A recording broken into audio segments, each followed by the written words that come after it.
Nesse primeiro vídeo, iremos abordar a importância do alongamento para pacientes que tiveram poliomielite, hoje tem a sequela de pólio, e também para quem hoje desenvolve os novos sintomas da síndrome pós-poliomielite.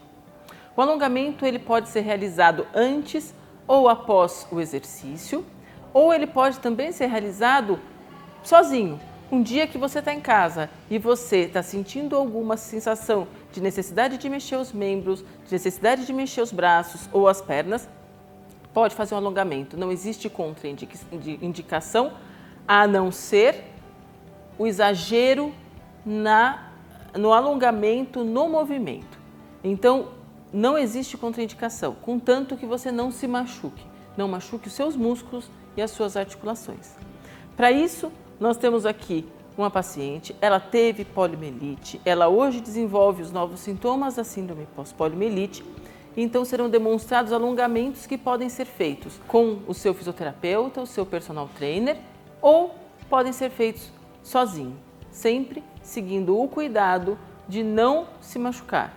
Eu vou iniciar, nesse caso, os alongamentos dos membros inferiores, seguido pelo alongamento dos membros superiores, tronco e pescoço e cabeça.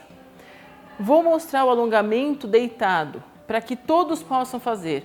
Quem é cadeirante, quem não é cadeirante, quem tem uma sequela mais grave ou quem tem uma sequela mais branda da pólio. Então, eu irei demonstrar deitado. Para que a gente possa seguir uma sequência, eu vou fazer o alongamento de proximal para distal. Primeiramente, os músculos da cintura pélvica, os flexores de quadril, os abdutores de quadril, os adutores de quadril e, por fim, os extensores de quadril. Depois vamos fazer a musculatura de joelho e, por fim, do pé. Então, sempre com muito cuidado, a gente faz o alongamento até o limite do paciente. Não existe a necessidade de forçar o alongamento mais do que a pessoa possa aguentar. Então, eu seguro uma média de 15 a 20 segundos a posição. Não precisa ser repetida nesse caso. Por que ela não precisa ser repetida? Porque esse paciente, ele tem uma sequela flácida, uma sequela hipotônica. Então, não é necessidade de adequação de tônus, tá? O que é adequação de tônus? Quando um paciente tem algum outro tipo de sequela que deixa a perna mais dura. Então, sendo a perna mais mole, a gente vai e normalmente depois a gente ganha um pouquinho. Você está sentindo dor? Não. Tá. Eu posso fazer este. Parto desta posição para este alongamento. Não é incomum as pessoas que tiveram pólio ter um alongamento muito bom dos membros, pela própria hipotonia, pela flacidez do músculo, que permite uma amplitude de movimento até maior do que uma pessoa que não teve pólio tenha. Mas isso não quer dizer que não há necessidade de alongar.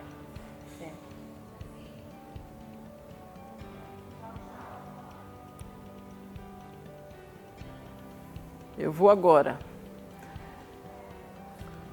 alongar esta musculatura lateral, sempre até o limite dela.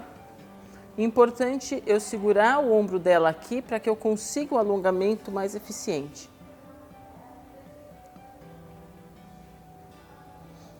Bom saber que esse tipo de alongamento a gente consegue pegar a parte mais lombar lateral, que é muito importante decorrente da marcha das pessoas que tiveram pólio. A marcha, que é chamada marcha claudicante, é uma marcha justamente onde essa musculatura é muito sobrecarregada.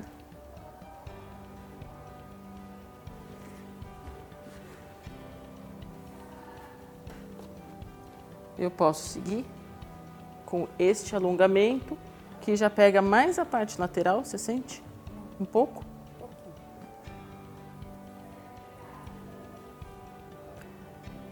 E sempre eu mantenho por uns 15 a 20 segundos.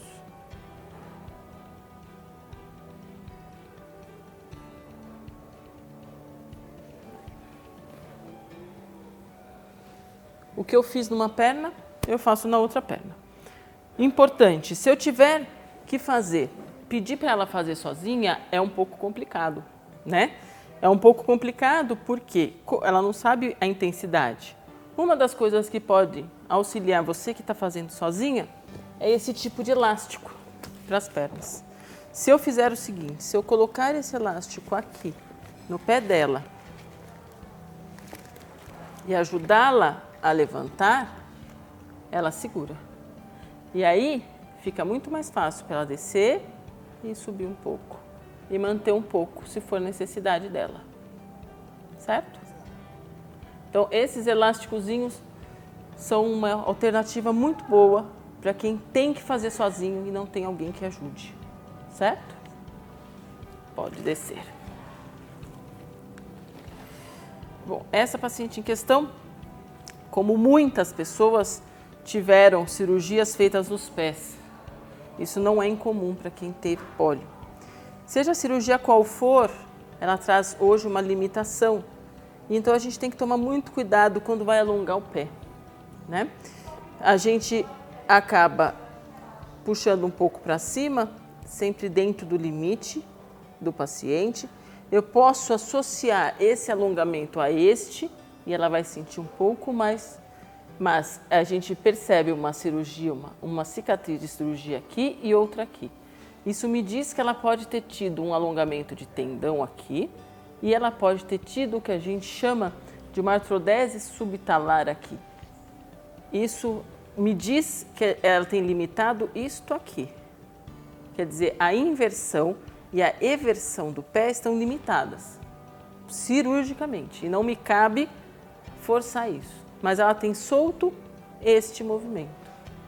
Então, o meu alongamento vai nesta direção para que eu possa alongar esse músculo aqui atrás. Eu posso fazer dessa forma, apoiando o pé dela para baixo. Mas nesse caso de uma artrodese subtalar, eu nunca forço ao movimento lateral. Nesse caso, certo? Pensando agora em autoalongamento, quer dizer, o que você pode fazer sozinha, o primeiro e o mais comum é este. Isso, você segura dentro da sua necessidade, que você sente alongar um pouco e te traz conforto. Esse é um tipo de alongamento que ajuda muito quando a gente tem uma dor lombar unilateral. Quer dizer, aquela dor que sobrecarga, que chega no fim do dia e você está sentindo aquela dor de pesada. Chega em casa, deita na sua cama e faz esse alongamento. Da mesma forma, você pode e deve trazer a sua perna para cá, ó, e com esta mão você puxa ela um pouco. Isso, até onde você sentir que alonga. Também é um autoalongamento muito fácil e prático. Cada um você segura 20 segundos, então você não demora 1 minuto para fazer um alongamento desse, que alivia toda a parte lombar de um dia sobrecarregado, principalmente de quem anda muito. Outro autoalongamento muito bom e muito importante é unindo as duas pernas e segurando. Quando fazer isso? Quando você está sentindo uma faixa na coluna lombar dolorida, pesada, cansada. Faz isso, sempre deitado, com a lombar muito bem apoiada. Faça esse tipo de alongamento. Nesse caso, com as duas pernas, segura o alongamento por uns 30, 40 segundos, sempre respirando bem e depois solta. Pode voltar. Para quem tem algum tipo de alteração ou de um encurtamento muscular na parte interna da coxa, a gente orienta esse tipo de exercício, esse tipo de alongamento. Também você pode fazer sozinho em casa. Se você tem um fisioterapeuta que te ajuda, ele pode apoiar e aumentar. Se não, só a força da gravidade caindo sobre a perna num músculo hipotônico já ajuda um pouco o alongamento. Também manter uns 30 segundos nesse caso, porque essa musculatura, quando ela é encurtada, ela é bem chatinha de ser alongada.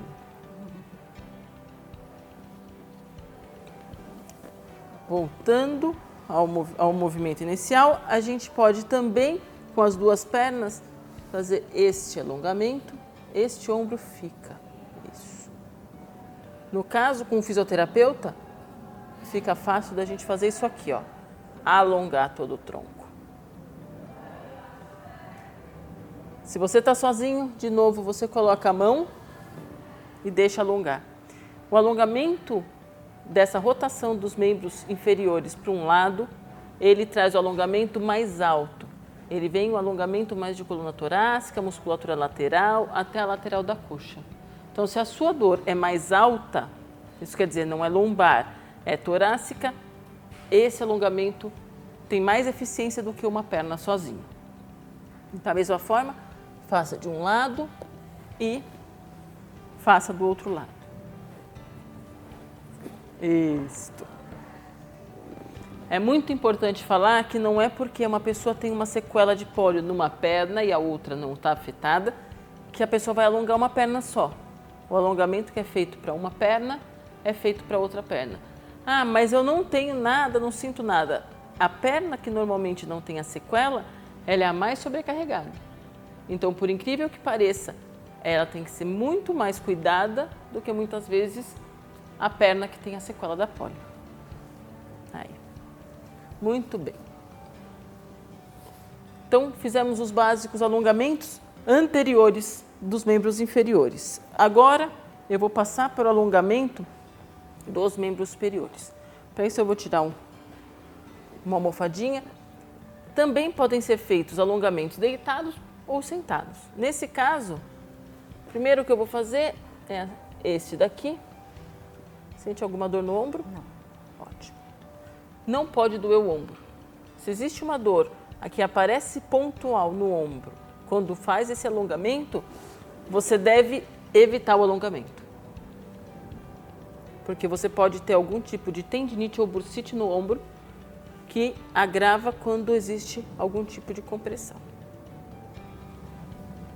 Outro alongamento muito bom é este, que um fisioterapeuta pode estar junto para ajudar, ou você mesmo com a outra mão, puxa a sua mão. Isso. Esse alongamento ele é muito eficaz para quem tem dor, que a gente chama periescapular. A gente tem a escápula aqui, esse osso que segura, que ampara o ombro atrás nas costas, e ele tem um espaço até chegar aqui à medula, à coluna. Nesse espaço tem um músculo muito importante. E é um músculo que, quando a gente fica numa posição sentada ou vendo no computador, que a gente fica desse jeito, depois ele está dolorido. Esse é um alongamento muito bom para esse músculo. Ai, muito bem. Esses são alguns principais alongamentos que você pode fazer em casa para os braços. Depois eu mostro mais alguns sentado, tá bom? Muito bem, agora eu vou te pedir para virar de barriga para baixo.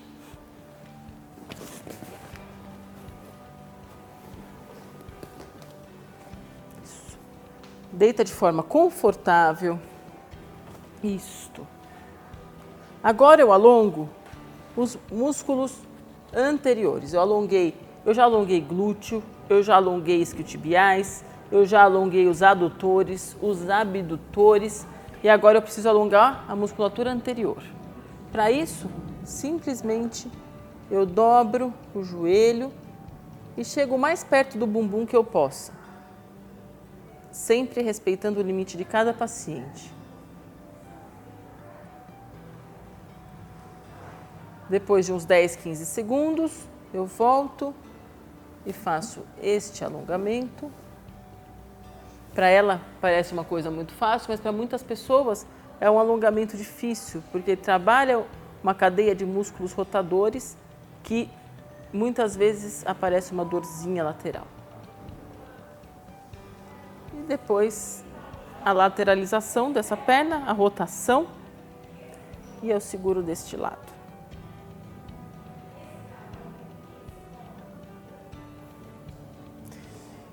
Para quem está sozinho, esse alongamento é viável com esta mão. Também mantendo o alongamento por uns 10 a 15 segundos. O que você vai sentir quando fizer esse alongamento? Alongar a parte anterior da coxa. Muito bom. Pode voltar. Aí. Agora, Um outro alongamento que pode ser feito tanto em decúbito ventral, como ela está agora, como em decúbito lateral, é o alongamento desta musculatura associada a esta musculatura. Esse é mais difícil de ser feito sozinho em decúbito ventral. Mas a gente alonga também um músculo importantíssimo que chama-se iliopsoas, que está no quadril, um pouco acima do quadríceps, e é responsável pela força de levar a perna para frente quando a gente dá o passo. Aí. Continuando os alongamentos dos membros superiores, podemos fazer este alongamento aqui, que quando mantido, conseguimos alongar toda essa parte lateral. Quem está sozinho também consegue fazer com esta mão, ajudando. Se a pessoa tiver uma sequela da polio nos membros superiores, vai ficar um pouco mais difícil de fazer sozinho, mas alguém pode te ajudar levando o braço ao limite onde não haja dor. Aí, ótimo. Muito bom. Agora, vamos falar de um alongamento de uma parte do corpo que a gente pouco pensa, o tronco. O tronco, muitas vezes, não cansa e por isso a gente esquece de alongar. Existem 4 principais grupos musculares responsáveis pela movimentação do tronco. São eles: os flexores do tronco, os extensores do tronco, os rotadores do tronco e os inclinadores do tronco. Fazemos o movimento de flexão, extensão, rotação e inclinação. Nós vamos alongar esses músculos com auxílio dos membros superiores neste caso. Me dá seu braço. Dessa forma, eu alongo.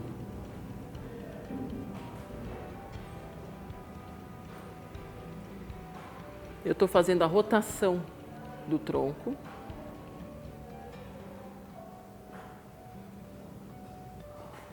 Dá o outro braço. A rotação para o outro lado. Sempre a gente mantém uns 30 segundos.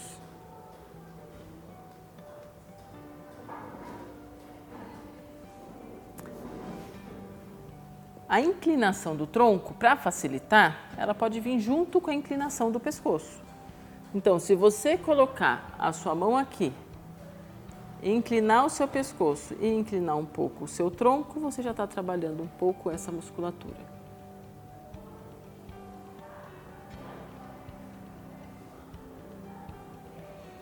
Muito bem. Da mesma forma, isso pode ser feito do outro lado. Você inclina o pescoço e junto com isso um pouco o tronco.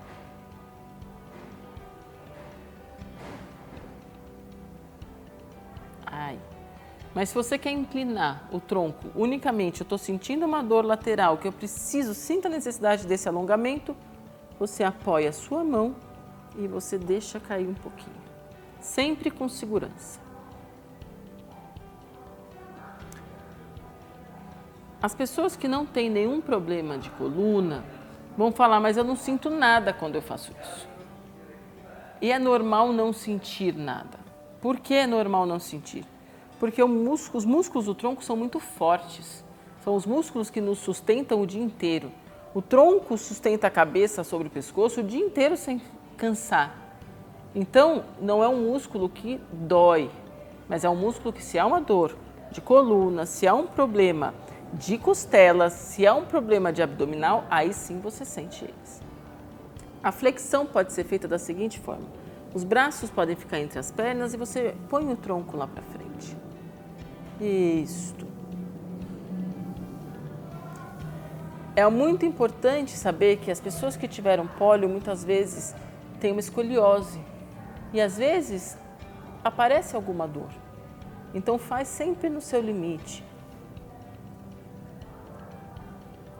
Aí, muito bem. Doeu alguma coisa? Não. Ótimo. Para o alongamento dos músculos flexores do tronco, os abdominais principalmente, e essa musculatura dos peitorais, que a gente acaba ficando no dia a dia bem fechadinho assim, a gente pode usar uma bola, pode usar um rolo, pode usar o que você tiver em casa para pôr atrás das costas E isso, levanta, deita a cabeça, abre os braços. Isso. Você pode usar como apoio e você consegue alongar bem. Se alguém estiver junto com você, pede para essa pessoa abrir seus braços. Isso, solta a cabeça. E alonga um pouco. Muito bem. Pode voltar. Finalizamos essa sequência com os alongamentos puros do pescoço e cabeça. Para isso, eu fazendo, eu ajudando ou a própria pessoa fazendo, gera o mesmo efeito. O alongamento para baixo. Normalmente, quando a gente faz bem feito esse alongamento, quer dizer, a gente relaxa com ele, a gente consegue sentir o alongamento de toda a musculatura da nuca até o meio das costas. E isso é gostoso, porque a gente passa o dia assim. E aí, quando a gente faz o movimento inverso, isso traz um conforto muito bom. Pode voltar? Aí eu posso rodar o pescoço para um lado, sempre mantendo uma média de 10, 15, 20 segundos. Se você sentir que a musculatura está tensa, está difícil, fica mais tempo. Do outro lado.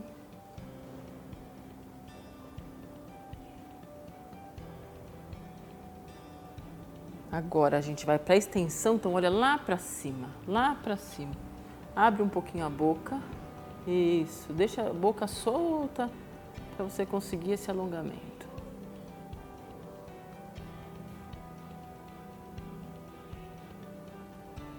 Volta, a inclinação pode e deve ser feita na diagonal, então você vai olhar como se estivesse olhando para aquele joelho aqui, ó, roda assim, ó, isso, e abaixa. A gente está a inclinação associada à rotação, um pouco de flexão, e a gente alonga toda essa musculatura aqui. Musculatura de trapézio, aquele músculo que fica bem doído quando a gente aperta. E para o outro lado. Isso. A minha mão restringe o movimento do ombro, que tem a tendência de ir junto. Então, a minha mão restringe para o alongamento conseguir ser feito de forma eficaz. Pode voltar. Muito bom. Essa foi a exemplificação de uma sessão de alongamentos. Alongamos os principais músculos ou os grupos musculares que incomodam no dia a dia as pessoas que tiveram pólio, que hoje carregam uma sequela da pólio, e mesmo as que hoje sentem os novos sintomas da síndrome pós-poliomielite, que vem com uma fraqueza, uma fadiga e até uma dor desses músculos. Garanto que se as pessoas conseguirem fazer pelo menos 3 vezes na semana os alongamentos de forma correta, calma, respirando entre os exercícios e os alongamentos, tendo a consciência do seu músculo, não irá machucar e, pelo contrário, os benefícios vão ser sentidos depois de mais ou menos 2 semanas.